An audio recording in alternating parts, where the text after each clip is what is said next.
Topik firman Tuhan pada hari ini yaitu takut akan Tuhan. Takut dan gentar kepada Tuhan. Dari firman Tuhan dalam buku Filipi, yaitu Filipi pasal 2, mulai ayat 12 waktu itu, di mana dikatakan, kerjakanlah keselamatanmu dengan takut dan gentar akan Tuhan. Kerjakanlah keselamatanmu dengan takut dan gentar akan Tuhan. Memang keselamatan anugerah. Kita menerima keselamatan bukan karena kebaikan kita. Kita selamat, kita lahir baru, dosa kita diampuni. Namun kita belum ke sorga. Kita masih di dunia ini. Kita masih bayi-bayi rohani.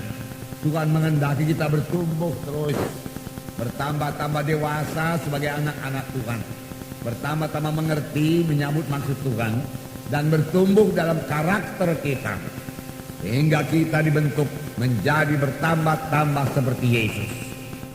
Anak rohani kita ini ada musuh kita, yaitu setan, yang tidak suka kita ini selamat. Oleh sebab itu dia akan menghalangi pertumbuhan rohani kita dengan memakai kehendak daging kita. Dalam perjalanan menuju hidup yang kekal sampai kepada panggilan Tuhan itu, saudara, masih banyak pergumulan, masih banyak perjuangan, masih banyak pertempuran, masih banyak doa yang disampaikan, masih banyak pelayanan yang harus dikerjakan. Inilah yang dimaksud Tuhan, kerjakanlah keselamatanmu. Ini bagian kita. Memang Tuhan memberikan kerinduan kepada kita untuk mengerjakan semua hal tersebut, dan kesanggupan juga kepada kita, sepanjang kita mengaku kepada Tuhan dengan kekuatanku sendiri aku tidak akan sanggup Tuhan. Aku butuh Roh Kudus menyanggup aku Tuhan. Maka Roh Kudus akan kejaran giatnya di dalam kita. Paulus berkata, aku menyiksa tubuhku, aku menguasai tubuhku sepenuhnya, aku mendisiplin tubuhku, supaya jangan aku yang sudah mengajar orang lain terbuang. Paulus sudah mengajar orang lain berbuat perkara yang besar kepada Tuhan, harus juga mengerjakan keselamatannya dengan takut dan gentar kepada Tuhan. Oleh sebab itu dia menyangkal dirinya. Dia tidak mau dikuasai oleh tubuhnya, dia tidak mau dikuasai oleh dagingnya, dia tidak mau berjalan dalam kehendak daging karena itu membawa kepada maut. Dia berjalan dalam roh. Saya percaya penuh Paulus mengerti bagaimana berjalan dalam roh, karena dia menerangkan bagaimana seharusnya orang itu berjalan dalam roh. Dalam buku Galatia pasal 5, berjalanlah kamu dalam roh, niscaya kehendak daging tidak akan kamu genapkan, dia katakan. Oleh sebab itu Paulus menyangkal dirinya dan menguasai tubuhnya, supaya jangan aku yang sudah mengajar orang lain terbuang, dia katakan. Kalau Paulus bisa terbuang, hati-hati kita ini juga bisa terbuang. Dalam buku Wahyu dikatakan, kepada barang siapa yang menang, banyak sekali janji-janji Tuhan. Barang siapa yang menang, dia akan makan daripada mana yang tersembunyi itu. Barang siapa yang menang, dia tidak akan mendapat bahaya apa-apa daripada kematian yang kedua. Barang siapa yang menang, dia akan berpakaian putih, dia katakan. Barang siapa yang menang, dia akan makan daripada pohon kehidupan, dan seterusnya dan seterusnya. Barang siapa yang menang, hati-hati, kalau ada yang menang ada yang kalah. Biarlah kita semua menang. Tuhan menghendaki kita semua menang, amin. Tapi untuk menang ini ada usaha, untuk menang ini ada pergumulan, untuk menang ini ada perlombaan, di mana kita diwajibkan membuang semua dosa-dosa, membuang semua beban-beban kedagingan, buangkan semua duniawi daripada hidup kita.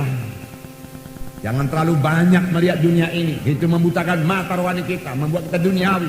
Mari sangkal diri kita, maju dalam Tuhan untuk menang. Mata tertuju kepada Yesus, berlomba dengan tekun, amin saudara. Lalu saudara beroleh mahkota kehidupan, saudara beroleh mana yang tersembunyi, saudara makan daripada pohon kehidupan, saudara beroleh pakaian putih dan lain sebagainya. Banyak janji-janji Tuhan bagi mereka yang menang. Mereka yang menang, kita semua harus menang. Tuhan menentukan kita harus menang. Saudara, ingat bangsa Israel yang sudah keluar dari tanah Mesir tapi tidak sampai ke tanah Kanaan. Ini sangat menyedihkan. Ini menjadi pelajaran bagi kita pada akhir zaman. Kita jangan sukakan perkara daging duniawi dosa. Jangan suka bersungut-sungut. Dan jangan benar hidup suci dan mengerjakan keselamatan kita dengan takut dan gentar kepada Tuhan.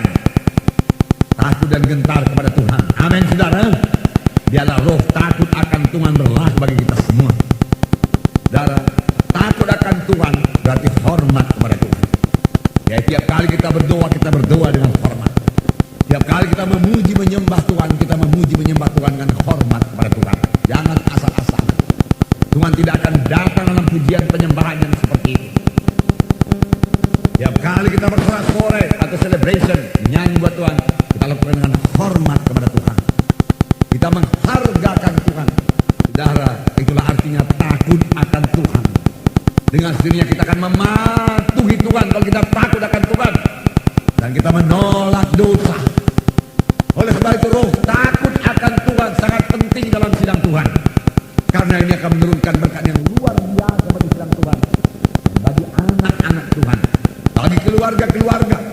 Keluarga-keluarga yang takut akan Tuhan akan mengajarkan firman Tuhan pada anak-anaknya. Anak-anaknya juga takut akan Tuhan. Berkat takut akan Tuhan luar biasa. Takut akan Tuhan berarti kita mengasihi Tuhan. Mengasihi Tuhan, intim dengan Tuhan. Tetapi juga kita mengenal Dia sebagai Tuhan yang menghakimi dengan adil.